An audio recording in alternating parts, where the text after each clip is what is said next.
sponsor. On le fait vraiment avec nos moyens, avec ce qu'on a. Et quand on a des sponsors qui viennent, ça nous facilite vraiment la tâche. Et je crois que ce qui s'est passé, ça a été une vraie magie. Au départ, on a lancé l'idée, on s'est dit qu'il faudrait qu'on fasse ce projet pour mettre en évidence les couturiers. Pour moi, c'était un challenge. J'ai dit, il y a tellement de choses pour la musique. On n'a que la musique, on n'a que la musique. J'ai dit, à un moment donné, je vois des gens comme Gilles Touré, des 600 Moïse, je vois des Patéo, je vois des vrais noms et des grands noms de la culture africaine. Je me suis dit, mais à un moment donné, il faut se donner la chance aux nouveaux talents. Ces gens qui eux aussi rêvent chez eux de devenir des Gilles Touré de demain, des 600 Moïse. Malheureusement, il n'existait pas de plateforme. Les seules plateformes qu'on voyait, c'était juste des défilés. Il n'y avait rien à la télévision. Il n'y avait vraiment pas ce genre de show, de vrais shows où on les mettait en évidence, où on les mettait dans les ateliers, où on les mettait vraiment dans leur univers professionnel. Donc il fallait vraiment le faire. Et puis l'idée est arrivée. Quand l'idée est arrivée, il fallait aussi trouver les moyens pour pouvoir concrétiser l'idée. Ça n'a pas été facile, je vous le dis. Alors on a contacté tout le monde, on est passé par tout le monde, on a essayé d'appeler à gauche à droite des annonceurs. Et puis il y a un annonceur qui nous a dit oui, mais il n'y a pas de confiance, on ne sait pas, oui, bon, ok, on va voir. Et puis il y en a un deuxième qui a été plus, je dirais, plus concret, qui est BF. Je me permets de le dire parce que BF a été énorme dans ce projet. J'ai vu les patrons de BF, on s'est donné rendez-vous, ça s'est passé par téléphone, je les ai appelés, j'ai dit j'ai un projet. Il me dit écoutez, envoyez-nous le projet. J'ai envoyé le projet et puis on s'est donné rendez-vous. Je vous promets, ça s'est passé en 15 minutes, pas plus. Je leur avais posé la question. Alors quand j'ai vu Yeo Kanigi, c'est hier Yeo Kanigi, c'est ça. Quand je l'ai vu, je lui ai dit voilà le projet, je présente. Il me dit ce projet je le prends.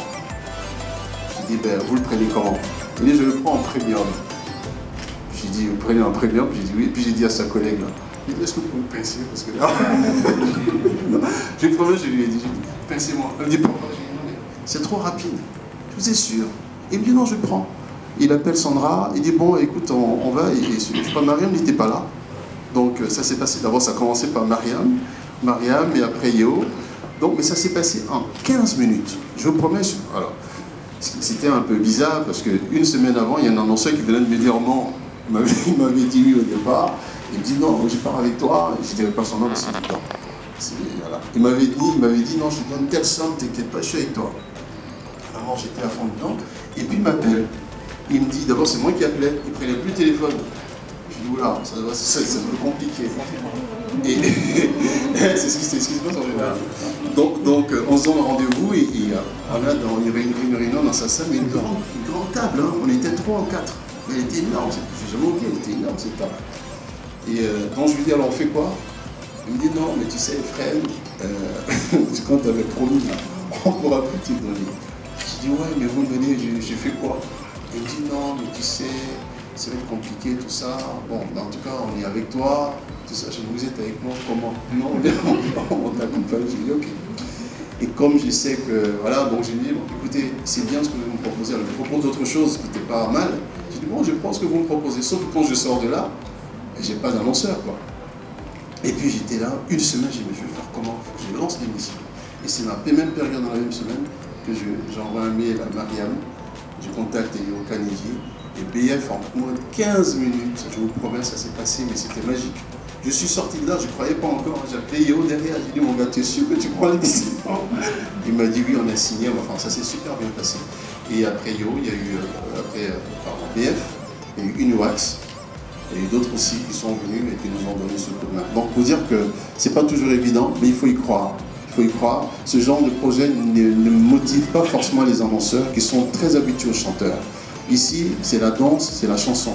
Donc du coup, le couturier ou d'autres projets, on en a d'autres, hein, pas forcément la chanson, on en a d'autres qui vont en venir. L'objectif pour nous, je dirais un peu pourquoi cette chaîne Sud Première, l'objectif pour nous, c'est vraiment de travailler, de donner, en fait, j'adore les talents, je suis un amoureux des talents, tout ce qui est nouveau talent, c'est vrai que tous mes projets que j'ai pu faire, toutes les émissions avec on a pu me voir, pu me découvrir, c'est que pour te faire découvrir de nouveaux talents, parce que j'adore les talents, j'adore les gens qui sortent de nulle part et qui émergent sans forcément être obligés de passer par d'autres personnes, mais qui le font de leur propre talent et par eux-mêmes.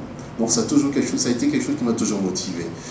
Donc pour revenir à cette émission Les Rois du Ciseau, on a passé l'émission, on l'a faite, ça s'est super bien passé. Et dans quelques instants, je vais montrer les photos de comment les choses se sont enchaînées et tout a été superbe. J'ai eu des jeunes qui ont participé à l'émission. Ben, finalement, c'était très difficile au moment de se quitter. Il y en a un, quand ils étaient éliminés, ne voulaient plus partir. Il y en a un qui me dit, est-ce que je peux encore rester dans la villa? Il dit que je ne veux pas. Pour rentrer chez toi. Pour rentrer chez toi. Il y en a d'autres qui étaient éliminés, qui sont quand même restés longtemps dans la villa, parce qu'il y avait une espèce de famille qui s'était créée, des gens qui ne se connaissaient pas, mais qui sont devenus, par la force des choses, sont devenus des amis. Et je pense que c'est vraiment le truc qui m'a le plus motivé. C'est vrai, il y avait ce concept, et Gilles Turé et toute l'équipe venait d'ailleurs, c'était aussi notre petite villa finalement, où on se retrouvait tous avec Gilles, avec toute l'équipe, et ça a été vraiment quelque chose de magnifique. Mais si cette émission aussi a pu se faire, il y a des gens, des gens qui humainement m'ont apporté. Il y a quelqu'un que j'apprécie beaucoup, que j'aime, qui est aussi mon aîné, qui s'appelle Sissan Moïse. Je pense que s'il n'était pas là, si ses conseils n'étaient pas là, je pense que j'aurais peut-être pas réussi beaucoup de choses dans ce projet-là. Je voudrais vraiment qu'on lui dise merci.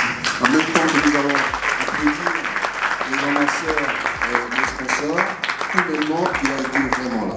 Et j'aurais voulu voir aussi Michel Yakis et notre tata à nous, qui, au moment où on devait lancer l'émission, donc on cherchait le matériel. On dit, mais comment on va faire pour avoir les machines, les machins, tout ça? Je ne la connaissais pas du tout. Mais vraiment, je ne l'avais jamais vue, je n'ai jamais entendu. Et moi, j'étais pas loin, j'étais à Bellecote, pas loin de chez elle. Et un jour, je passe, je vois École internationale Michel Yakis. Je dis, moi, je vais aller voir, peut-être qu'ils ont du matériel pour moi. Et je suis rentré. J'ai pris rendez-vous avec sa fille, voilà. Elle m'a dit, je lui explique. Je lui ai dit, non, j'ai une émission. Tu sais, quand j'explique toujours, je vends. Hein. Bon, j'ai vendu le truc. Et puis elle me dit, bon, bah, on se donne rendez-vous demain. Et puis je vois sa mère, quand on a fini de parler, elle me dit, nous, ça nous intéresse. Mais qu'est-ce qu'on peut faire pour toi, Michel? Je me pose la question. Je lui dis, je ne sais pas, qu'est-ce que vous pouvez faire? Parce qu'en fait, nous, ce qu'il nous faudrait, c'est... Alors là, je vais chercher du matériel, des machines. Elle dit, mais non, pourquoi tu vas chercher des machines? On a des machines ici. Qu'est-ce qu'on fait? On dit, non, les machines. Qu'est-ce qu'on met de machines tu veux? Et lui, mon collaborateur Stéphane, qui, je lui dis, on a des machines, c'est quoi? Elle nous a donné toutes les machines que vous avez vues à l'émission, c'est Michel qui nous a donné. Il nous a prêté les machines.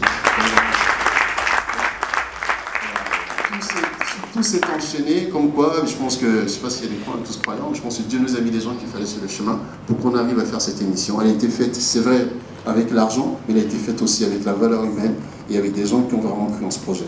Voilà. Donc, c'est là, aujourd'hui, nous sommes venus, nous sommes rassemblés ici pour donner à ceux qui ont gagné, pour leur donner leur lot, ce qu'on n'a pas pu faire entre-temps, pour diverses raisons, parce que j'étais entre plusieurs événements.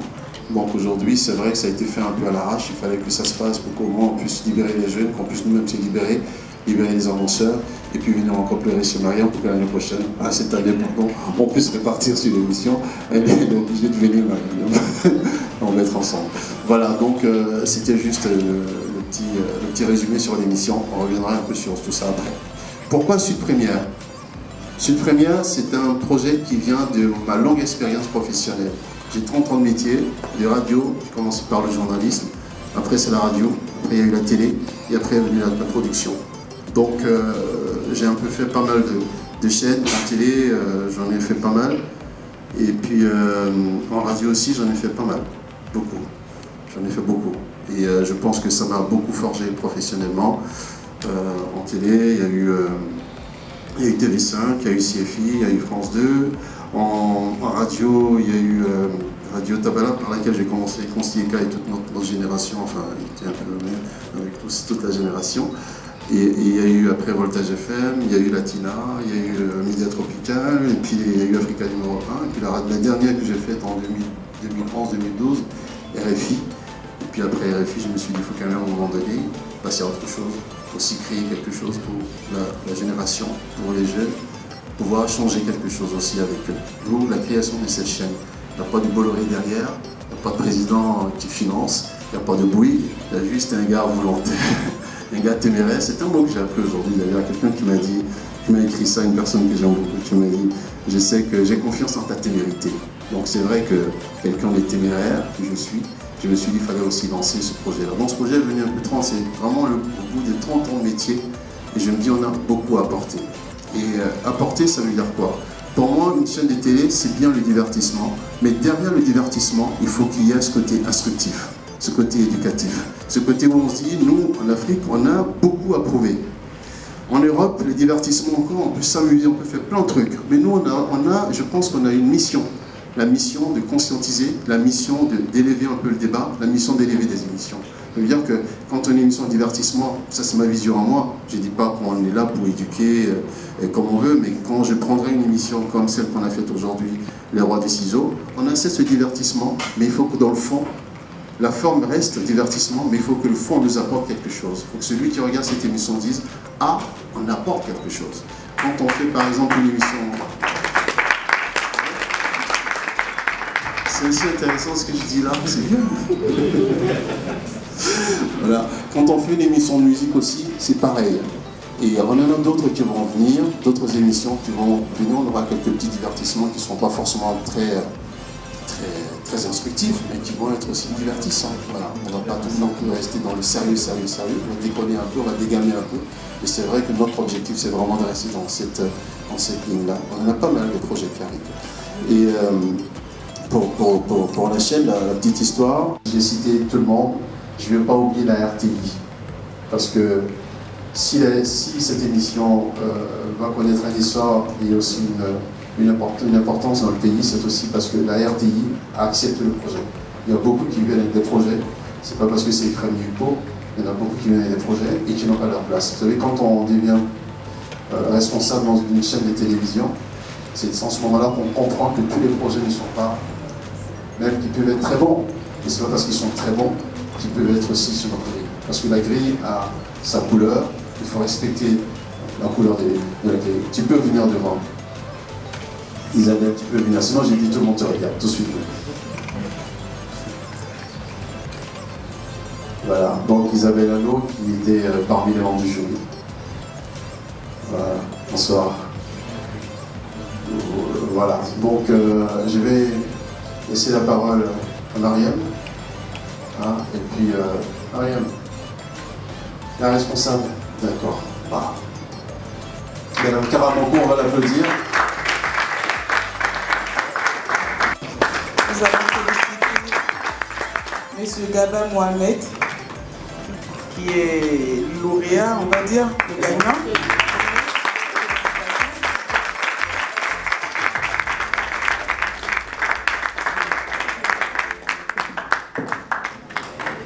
Aussi ajouter que, hormis les 500 000 qu'il reçoit, on applaudit très fort parce que c'est énorme, il reçoit de la part de Unilever, il reçoit aussi un atelier clé en main de la part de Uniwax. Il s'est confirmé de la part d'Uniwax.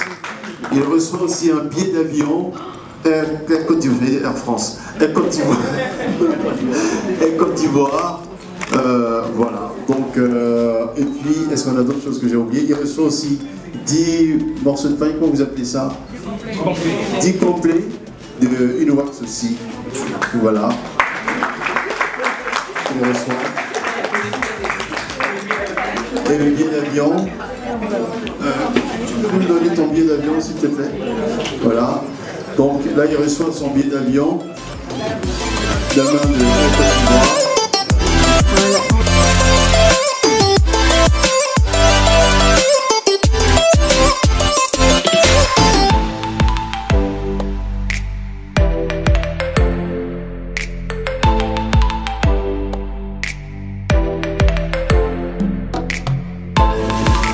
Fofana Ibrahim, c'est le musée.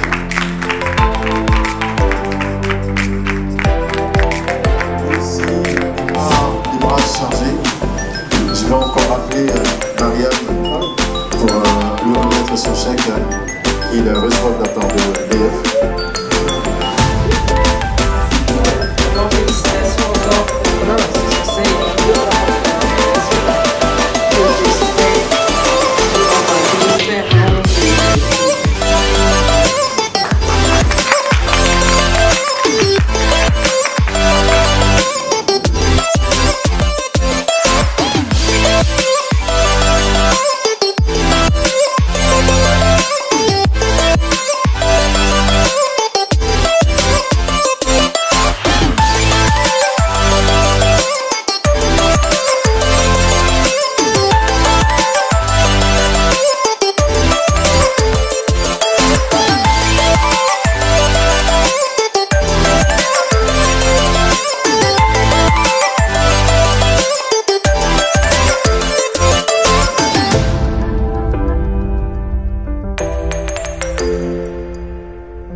ici présents et ceux qui ne sont pas là ont toujours pensé, ils ont toujours dit pourquoi pas une émission comme celle-là de la mode.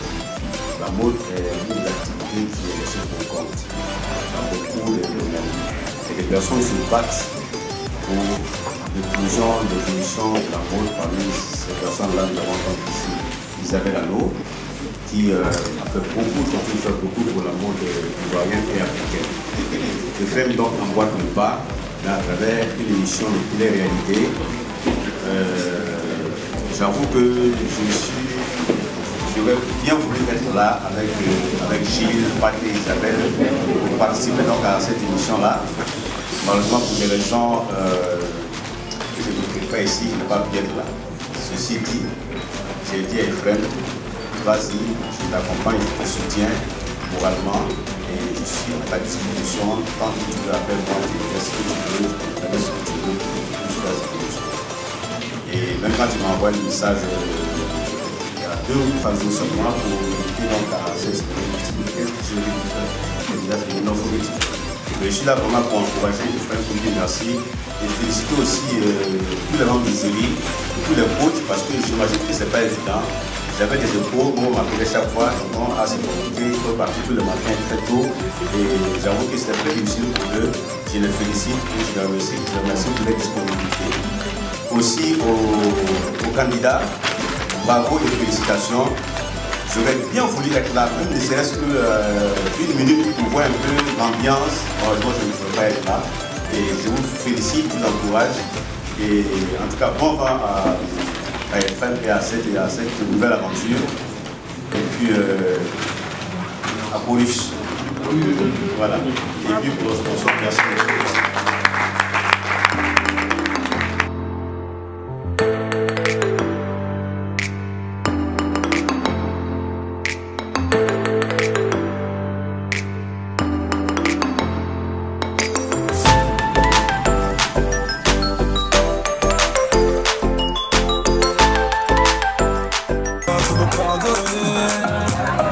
Et dans sa fenêtre c'est moi comme un pas de danse de cacou.